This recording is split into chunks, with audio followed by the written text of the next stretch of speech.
jihada xisbiga waxa weeye kow in dimuqraadiyad waxa weeye dhab ah deegaankana laga hirgeliyo waata ugu muhiimsan in dadkan waxa dimuqraadiyad dareemaan in xasilooni waxa weeye rasmi ah waxa weeye deegaankan uu ka hirgalo horumar la taaban karana waxa weeye in laga hirgeliyo in qorshayaasha waxa weeye xukuumadda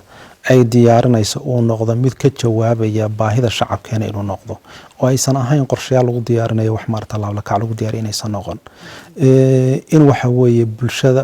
dhalinyarada iyo waxa weeye haweenka kaalin mugla ay ka qaataan waxa weeye siyaasadda iyo waxa weeye arrimaha bulshada iyo dhaqaalaha waxa weeye kaalintooda inay ka qaataan jihooyinkaas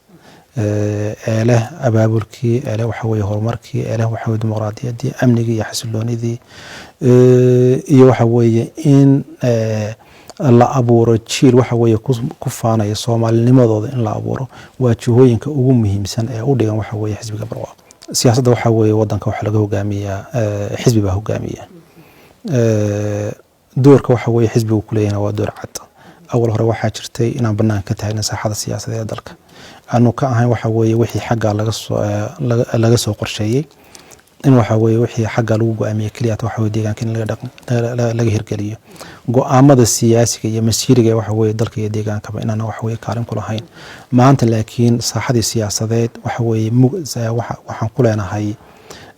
kaalin mugli baan ku leenahay runtii waxa weeye afkaaraha iyo aragtiyaha waxa weeye iyo talooyinka ka soo yeedhay waxa weeye hogaaminteena waxa weeye ka mid ka ah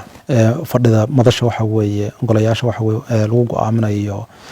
masiirka ummadda runtii waxyaaba aad loo bogay weeye waxay ka markhaati kacayaan dhammaan qowmiyadaha waxa weeye Itoobiya in ay ahaayeen Soomaaliyada qowmiyad waxa weeye la dayacay oo waxa ku jira aqoonta iyo kartida ku jirtana waxa weeye in Itoobiya hadda ka hor in ka faa'iideysan runtii waxaan isleenahay weli heerkii la raabinayna gaarin laakiin waxaan aaminsanahay waxa weeye tala aanan annagu goobjoog ka ahayn go'aaminteedana waxa weeye aanan kaalin ku lahayn in waxa weeye deegaankana waxa weeye ka dhaqan galeen Itoobiya oo dhan waxa weeye ka dhaqan galeen waxaad ogtiin hadda waxa weeye dagaal inay ka socdaan waqooyiga waxa weeye Itoobiya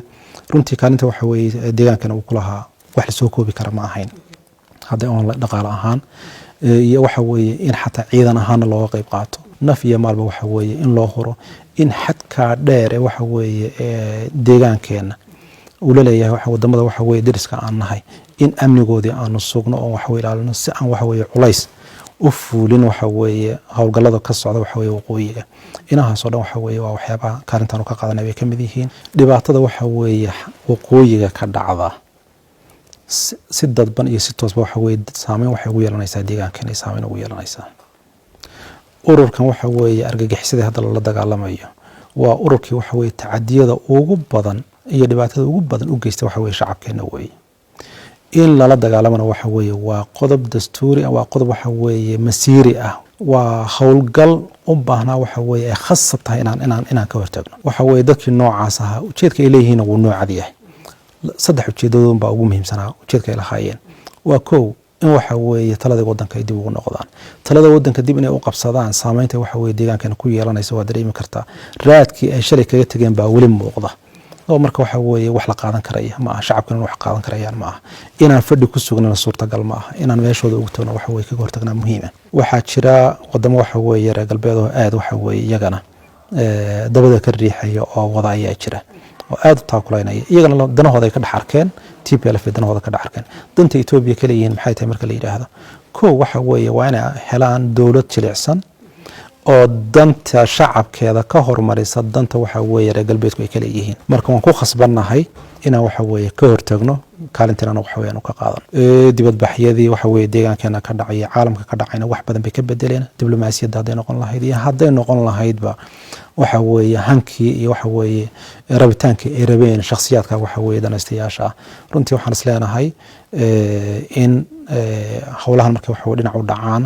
dhankii horumarkii waxa weeye gaabiska laga galay in waxa weeye la dardargelin doono deegaankeena waxa weeye horumar gaari doono